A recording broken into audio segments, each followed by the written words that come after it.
Hello students, welcome back to ಕೀ ಮೊಬೈಲರ್ಸ್ YouTube channel.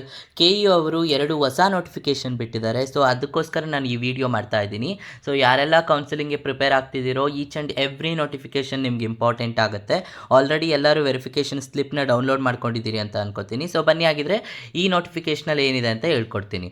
ಡಿಸ್ಕ್ರಿಪ್ಷನಲ್ಲಿ ಲಿಂಕ್ ಅಟ್ಯಾಚ್ ಮಾಡಿರ್ತೀನಿ. ನಿಮ್ಮ KU ವೆಬ್ಸೈಟ್ ಓಪನ್ ಆದ ತಕ್ಷಣ ನಿಮಗೆ ಇಲ್ಲಿ 2 ನೋಟಿಫಿಕೇಷನ್ ಇದೆ. ಒಂದು ನೋಟಿಫಿಕೇಷನ್ ಏನಪ್ಪ ಅಂದರೆ, ಸೊ UGCET ಆನ್ಲೈನ್ ಅರ್ಜಿಯ ಎಡಿಟಿಂಗ್ ಲಿಂಕ್. ಸೊ ನಿಮಗೆ ಎಡಿಟ್ ಅಂದರೆ ನೀವೇನು ಅಪ್ಲಿಕೇಶನ್ ಫಾರ್ಮ್ ಇದೆ, ಅಪ್ಲಿಕೇಶನ್ ಫಾರ್ಮಲ್ಲಿ ನೀವೇನಾದರೂ ರಾಂಗ್ ಇದ್ದರೆ ಅಥವಾ ಏನಾದರೂ ಮಿಸ್ಟೇಕಲ್ಲಿ ಇನ್ಫಾರ್ಮೇಷನ್ ಹಾಕಿದರೆ ಅದನ್ನು ಎಡಿಟಿಂಗ್ ಆಪ್ಷನ್ ಬಿಟ್ಟಿದ್ದಾರೆ. ಸೊ ನೀವು ಲಾಗಿನ್ ಆಗಬೇಕು. ಸೊ ಪಾಸ್ವರ್ಡು, ಲಾಗಿನ್ ID ಮತ್ತು ಕ್ಯಾಪ್ಚರ್ ಎಂಟರ್ ಮಾಡಿ ಲಾಗಿನ್ ಥ್ರೂ OTP ಕೊಟ್ಟು ನೀವು ಆವಾಗ ಲಾಗಿನ್ ಆಗಿ ನಿಮ್ಮ ಅಪ್ಲಿಕೇಶನ್ ಫಾರ್ಮಲ್ಲಿ ಏನಾದರೂ ಎಡಿಟಿಂಗ್ ಇದ್ದರೆ ಅಲ್ಲಿ ಎಡಿಟ್ ಬಟನ್ ಇದೆ. ಸೊ ಆ ಎಡಿಟ್ ಆಪ್ಷನಿಂದ ಯು ಕ್ಯಾನ್ ಎಡಿಟ್. ಓಕೆನಾ, ಇದು ಫೈನಲ್ ಎಡಿಟಿಂಗ್ ಆಪ್ಷನ್ ಕೊಟ್ಟಿರೋದು. ಓಕೆನಾ, ಏನೇ ಎಡಿಟಿಂಗ್ ಇದ್ದರೂ ನೀಟಾಗಿ ಚೆಕ್ ಮಾಡಿ ಎಡಿಟ್ ಮಾಡಿಬಿಟ್ಟು ಆ್ಯಡ್ ಮಾಡಿ. ಲೈಕ್ ಎಕ್ಸಾಂಪಲ್, ಅಪ್ಲಿಕೇಶನ್ ಹಾಕೋ ಟೈಮಲ್ಲಿ ಸ್ವಲ್ಪ ಜನಕ್ಕಿನ್ನ ಇನ್ಕಮ್ ಸರ್ಟಿಫಿಕೇಟ್ ಆಗಿರಲಿಲ್ಲ, ಕರೆಕ್ಟ್ ಅಲ್ವಾ? ಸ್ವಲ್ಪ ಚೇಂಜ್ ಏನಾದರೂ ನೇಮಲ್ಲಿ ಚೇಂಜಸ್ ಆಗಿರುತ್ತೆ.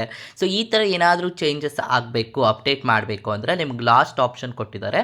ಸೊ ಅವಾಗ ಇದ್ರ ಆಪ್ಷನಿಂದ you can easily edit your application final ಆಗಿ. ಓಕೆ, ಯಾಕಂದರೆ ನಿಮಗೆ ನೀವು ಅಡ್ಮಿಷನ್ಗೆ ಹೋದಾಗ ನಿಮ್ಗೆ ಅಪ್ಲಿಕೇಶನ್ ಫಾರ್ಮಲ್ಲಿ ಇರೋದನ್ನೇ ಚೆಕ್ ಮಾಡೋದು, ಅದಕ್ಕೋಸ್ಕರ ವೆರಿ ಇಂಪಾರ್ಟೆಂಟ್. ಓಕೆ, ಇನ್ನೊಂದು ನೋಟಿಫಿಕೇಷನ್ ಏನಪ್ಪ ಅಂದರೆ, ಲೈಕ್ ನೀವೀಗ ಏನು ವೆರಿಫಿಕೇಷನ್ ಸ್ಲಿಪ್ನ ಡೌನ್ಲೋಡ್ ಮಾಡ್ಕೊಂಡಿದ್ದೀರಾ, ಆ ವೆರಿಫಿಕೇಷನ್ ಸ್ಲಿಪ್ಪಲ್ಲಿ ಏನಾದರೂ ನಿಮಗೆ ಅಪ್ಡೇಷನ್ ಇದ್ದರೆ, ಓಕೆನಾ, ಏನಾದರೂ ಅಪ್ಡೇಟ್ ಮಾಡಬೇಕು ಅಂತ ಇದ್ದರೆ, ಎಲ್ಲಿ ಚೇಂಜ್ ಮಾಡಬೇಕು ಅಥವಾ ಏನಾದರೂ ಡಿಫ್ರೆನ್ಸ್ ಇದೆ ಅಂತ ಗೊತ್ತಾದರೆ ಅದಕ್ಕೋಸ್ಕರ ಏನು ಮಾಡಬೇಕು ಅಂತ KU ವೆಬ್ಸೈಟ್ ಅವರೇ ಒಂದು ನೋಟಿಫಿಕೇಷನ್ ಬಿಟ್ಟಿದ್ದಾರೆ. ಸೊ ಏನಪ್ಪ ಅಂದರೆ, ಇದರಲ್ಲಿ ನೀವು ಏನೇ ನಿಮ್ಮ ವೆರಿಫಿಕೇಷನ್, ಲೈಕ್ ಎಕ್ಸಾಂಪಲ್ ನಿಮ್ಮ ಕ್ಯಾಸ್ಟಲ್ಲಿ ಅಥವಾ ಇನ್ಕಮಲ್ಲಿ ನಿಮ್ಮ ನೇಮು, ರ್ಯಾಂಕಿಂಗ್ ಯಾವುದಾದ್ರಲ್ಲೂ ಆಗಿರ್ಬೋದು. ಸೊ ನಿಮ್ಮ ವೆರಿಫಿಕೇಷನ್ ಸ್ಲಿಪ್ಪಲ್ಲಿ ಏನಾದರೂ ತಿದ್ದುಪಡಿ ಅಥವಾ ಏನಾದರೂ ಡಿಫ್ರೆನ್ಸ್ ಆಗಿದೆ ಅಂದರೆ, ಸೊ ಆವಾಗ ನೀವೇನು ಮಾಡಬೇಕು ಅಂದರೆ, ಲೈಕ್ ನಿಮ್ಗೇನು ಎಡಿಟಿಂಗ್ ಆಪ್ಷನ್ ಕೊಟ್ಟಿದ್ದಾರೆ, ಸೊ ಆ ಎಡಿಟಿಂಗ್ ಆಪ್ಷನಲ್ಲಿ ನೋಡಿ ಅಲ್ಲಿ ಹೋಗ್ಬಿಟ್ಟು ನೀವು ಇದು ಮಾಡಬೇಕು. ಇಲ್ಲೆಲ್ಲೂ ನಿಮಗೆ ಆಫ್ಲೈನಲ್ಲಿ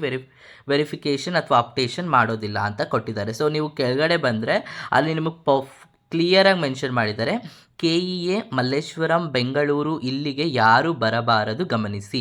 ಅಂದರೆ ಎಲ್ಲಿ ನಿಮಗೆ KE ಬೋರ್ಡ್ ಇದೆ ಮಲ್ಲೇಶ್ವರಮಲ್ಲಿ, ಅಲ್ಲಿಗೆ ಯಾರು ಹೋಗಿ ನಾವು ಅಪ್ಡೇಟ್ ಮಾಡಿಸ್ಬೇಕು, ಈ ಥರ ಚೇಂಜಸ್ ಮಾಡಬೇಕು, ವೆರಿಫಿಕೇಷನ್ ಸ್ಲಿಪ್ಪಲ್ಲಿ ತಪ್ಪಾಗಿದೆ ಅಂತ ಯಾರು ಹೋಗೋ ಆಗಿಲ್ಲ. ಏನಂತ ಅಲ್ಲೇನು ಮೆನ್ಷನ್ ಮಾಡಿದ್ದಾರೆ, ವೆರಿಫಿಕೇಷನ್ ಸ್ಲಿಪ್ಪಲ್ಲಿ ಯಾವುದೇ ವ್ಯತ್ಯಾಸವಿದ್ದಲ್ಲಿ ಯಾವುದೇ ಕ್ರಮ ವಹಿಸುವ ಅವಶ್ಯಕತೆ ಇರುವುದಿಲ್ಲ ಮತ್ತು ಮತ್ತೊಮ್ಮೆ ತಿದ್ದುಪಡಿ ಮಾಡಿಕೊಳ್ಳುವ ಅವಶ್ಯಕತೆ ಇರುವುದಿಲ್ಲ. ಅಂದರೆ ಒನ್ಸ್ ನೀವೇನು ಡೌನ್ಲೋಡ್ ಮಾಡ್ಕೊಂಡಿರ್ತೀರಾ, ಸೊ ಅದನ್ನು ತಿರ್ಗಾ ಹೋಗಿ ನೀವು ಅಪ್ಡೇಟ್ ಮಾಡೋ ಅವಶ್ಯಕತೆ ಇಲ್ಲ. ಸೊ ಇದು ಫೈನಲ್ ಆಗಿ ಹೇಳ್ತಿದ್ದಾರೆ. ಪ್ರವರ್ಗ 1 ಅಂದರೆ category 1 SC ST and ST ಅಭ್ಯರ್ಥಿಗಳು ಆದಾಯ ಪ್ರಮಾಣ ಪತ್ರ, ವೆರಿ ಇಂಪಾರ್ಟೆಂಟ್ ಅದು. ಓಕೆನಾ, ನಿಮ್ಗೆ ಇನ್ಕಮ್ ಸರ್ಟಿಫಿಕೇಟ್ ಏನಿದೆ, ಸೊ ಅದು ಮತ್ತು ನಿಮ್ಮ ಆ ಕ್ಯಾಸ್ಟ್ ಸರ್ಟಿಫಿಕೇಟ್ ಅದನ್ನು ನೀವು ನೀಟಾಗಿ ಇಟ್ಕೊಂಡಿರಬೇಕು. ಅಂದರೆ ಲೈಕ್ ಈಗ ಇನ್ಕಮ್ ಸರ್ಟಿಫಿಕೇಟ್ ನೀವೇನು ಮಾಡಿಸಿದ್ದೀರಾ ನೀವು ಚೆಕ್ ಮಾಡಿ ಅದು 5 years ಆಗೋಗಿದೆಯಾ ಇಲ್ವಾ ಅಂತ. ಯಾಕಂದರೆ 5 years ಆದರೆ ಎಕ್ಸ್ಪೈರ್ಡ್ ಆಗೋಗುತ್ತೆ ಇನ್ಕಮ್ ಸರ್ಟಿಫಿಕೇಟ್.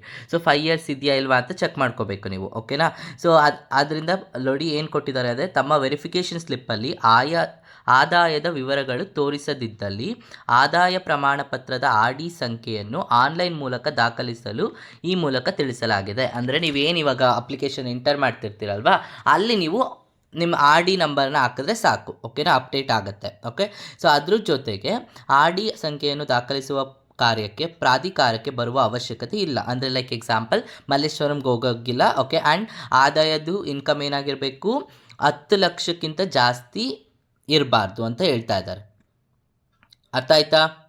ಸರಿ, 10 ಲಕ್ಷಕ್ಕಿಂತ ಜಾಸ್ತಿ ಇರೋವಂಥ ವಿದ್ಯಾರ್ಥಿಗಳೇನಿದ್ದೀರಾ ಅವ್ರು ಯಾವುದೇ ರೀತಿ RD ನಂಬರ್ ಹಾಕುವಂಥ ನೆಸೆಸಿಟಿ ಇಲ್ಲ. ಅರ್ಥ ಆಯ್ತಲ್ವಾ?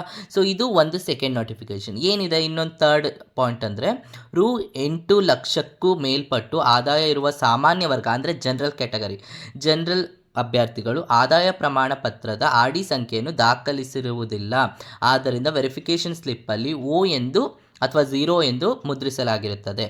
ಓಕೆನಾ, ಸೊ ನೀವೇನಂದರೆ ಜನರಲ್ ಏನಿರ್ತೀರಾ, ಬಿಕಾಸ್ ನಿಮಗೆ ತೊಗೊಂಡಿರೋದಿಲ್ಲ ಅಪ್ಲಿಕೇಶನ್ ಹಾಕಬೇಕಾದ್ರೆ RD ನಂಬರ್ ಕೇಳೋದಿಲ್ಲ. RD ನಂಬರ್ ಮೇಯ್ನಾಗಿ OBC ಸ್ಟೂಡೆಂಟ್ಸ್ SC STಗೆ ಮಾತ್ರ ಕೇಳುತ್ತೆ, ಜನರಲ್ ಕೆಟಗರಿಗೆ ಕೇಳೋದಿಲ್ಲ. ಓಕೆನಾ, ಅರ್ಥ ಆಯ್ತಲ್ವ? ಸೊ ಅದಕ್ಕೋಸ್ಕರ ನೀವೇನು ಯೋಚನೆ ಮಾಡೋ ನೆಸೆಸಿಟಿ ಇಲ್ಲ. 0 ಅಂತ ಇದ್ದರೂ ಓಕೆ.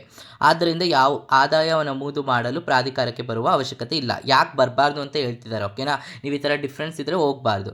ಕೆಲವು ಅಭ್ಯರ್ಥಿಗಳಿಗೆ ವೆರಿಫಿಕೇಷನ್ ಸ್ಲಿಪ್ನಲ್ಲಿ ಜನ್ಮ ದಿನಾಂಕಗಳು ದಿನಾಂಕಗಳಲ್ಲಿ ಇಂದು ಮುಂದಾಗಿ ಬಂದಿದ್ದಲ್ಲಿ ಅಂತಹ ಅಭ್ಯರ್ಥಿಗಳು ದಿನಾಂಕ 5/7/25ಕ್ಕೆ ಹೊಸದಾಗಿ ವೆರಿಫಿಕೇಷನ್ ಸ್ಲಿಪ್ಪನ್ನು ಡೌನ್ಲೋಡ್ ಮಾಡಿಕೊಳ್ಳಲು ಸೂಚಿಸಿದೆ. ಅಂದರೆ ನಿಮ್ಗೆ ಏನಾದ್ರು ಡೇಟ್ ಆಫ್ ಬರ್ತಲ್ಲಿ ಏನಾದರೂ ಚೇಂಜಸ್ ಆಗಿದೆ ಅಂತಂದರೆ ಅವರು ನಿಮಗೆ 5ನೇ ತಾರೀಕು, ಓಕೆನಾ, ಈಗ ಏನು ನಿಮ್ಮ ಜುಲೈ 5ನೇ ತಾರೀಕು ನಿಮಗೆ ಇನ್ನೊಂದು ನೋಟಿಫಿಕೇಷನ್ ಬಿಡ್ತಾರೆ ವೆರಿಫಿಕೇಷನ್ ಸ್ಲಿಪ್ ಡೌನ್ಲೋಡ್ ಮಾಡೋಕ್ಕೆ. ಆವಾಗ ಇದು ಮಾಡಿಕೊಳ್ಳಿ. ಈ ತಿದ್ದುಪಡಿ ಕಾರ್ಯಕ್ಕೆ ಪ್ರಾಧಿಕಾರಕ್ಕೆ ಬರುವ ಅವಶ್ಯಕತೆ ಇಲ್ಲ. ಅರ್ಥ ಆಯ್ತಲ್ವಾ? ಸೊ ನೀವು ಅವರು ಕ್ಲಿಯರಾಗಿ ಹೇಳ್ತಿರೋದು ಏನಂದರೆ ಯಾರು ಕೂಡ ಮಲ್ಲೇಶ್ವರಂಗೆ ಹೋಗಬಾರ್ದು ಅಂತ ಹೇಳ್ತಾ ಇದ್ದಾರೆ. ಏನೇ ಎಡಿಟಿಂಗ್ ಆಪ್ಷನ್ ಇದ್ದರೂ ಇವಾಗ ಆಲ್ರೆಡಿ ನಿಮಗೆ ಇದು ಬಿಟ್ಟಿದ್ದಾರೆ, ಅಪ್ಲಿಕೇಶನ್ ಎಡಿಟಿಂಗ್ ಫಾರ್ಮ್ ಬಿಟ್ಟಿದ್ದಾರೆ, ಅದನ್ನು ಎಡಿಟ್ ಮಾಡ್ಕೊಳ್ಳಿ. ಅದನ್ನು ಎಡಿಟ್ ಮಾಡಿಕೊಂಡು ಅಗೈನ್ ನಿಮಗೆ 5th ವೆರಿಫಿಕೇಷನ್ ಸ್ಲಿಪ್ ಡೌನ್ಲೋಡ್ ಮಾಡೋ ಲಿಂಕ್ ಬಿಡ್ತಾರೆ. ಆವಾಗ ನಿಮಗೆ ಎಲ್ಲ ಪ್ರಾಪರಾಗಿರುತ್ತೆ. ಸೊ ಏನೇ ಚೇಂಜಸ್ ಇದ್ದರೂ ಕೂಡ ನೀವು ಅಲ್ಲಿಗೆ ಹೋಗೋ ನೆಸೆಸಿಟಿ ಇಲ್ಲ ಅಂತ ಹೇಳಿದ್ದಾರೆ. ಓಕೆ, ಸೊ ಈ 2 ನೋಟಿಫಿಕೇಷನ್ ಹೇಳ್ಬೇಕಾಗಿತ್ತು, ಅದಕ್ಕೋಸ್ಕರ ಈ ವಿಡಿಯೋ ಮಾಡಿದ್ದೀನಿ. ಸೊ ಈ ಇನ್ಫಾರ್ಮೇಷನ್ ಇಷ್ಟ ಆಗಿದರೆ ಎಲ್ರಿಗೂ ಲೈಕ್ ಮಾಡಿ, ಸಬ್ಸ್ಕ್ರೈಬ್ ಆಗಿ. ಆ್ಯಂಡ್ ಇನ್ನೂ ಕೂಡ ನಿಮಗೆ ಕೌನ್ಸಿಲಿಂಗ್ ಸ್ಟಾರ್ಟ್ ಆಗ್ತಾ ಇದೆ. ಆ್ಯಂಡ್ ನೀವು KE ವೆಬ್ಸೈಟ್ ಅವರು ಅರೇಂಜ್ ಮಾಡಿದ ಆನ್ಲೈನ್ ಸೀಟು ಹಂಚಿಕೆ ಮಂಥನ, ಅಂದರೆ ಆನ್ಲೈನ್ ಇಂಟರಾಕ್ಷನ್ ಸೆಷನ್ ಅಂತ ಏನಿತ್ತು, ಅದನ್ನು ಯಾರೆಲ್ಲ ಅಟೆಂಡ್ ಮಾಡಿದ್ವಿ ಅವ್ರಿಗೆ ಒಂದು ಇನ್ಫಾರ್ಮೇಷನ್ ಕೊಟ್ಟಿದ್ದಾರೆ.